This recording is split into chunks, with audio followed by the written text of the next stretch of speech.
When you're thinking about how you can influence the quality of stroke care that's provided, there's lots of things that need thinking through. One of the things that needs thinking through is this thing that's called purchasers of care. In other words, the people who pay for the care, and providers of care. Now, you might be able to persuade the purchasers, the payers of care, that these things should be done and they should be done in a particular way.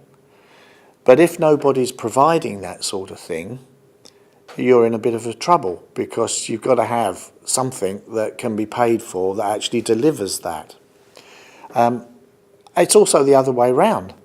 Sometimes there are people who want to provide really good services to stroke survivors, or to people before they've had a stroke even, maybe secondary prevention service.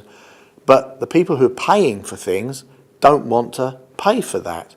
They've got other priorities.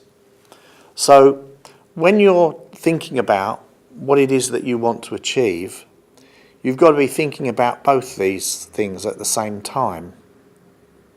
And you've got to get a balance about where you're going to do your influencing and your campaigning. Because there's no point in just saying, you should be paying for this. And then when you speak to the providers, they say, oh no, they'll never give us enough money to do this, so we will never say that we could provide that. You've actually got to actually have a good knowledge of both ends, as it were.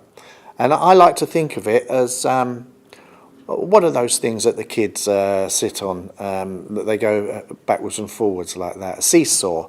You've got to actually have your knowledge of how things are paid for, also in line with your knowledge of what is actually provided.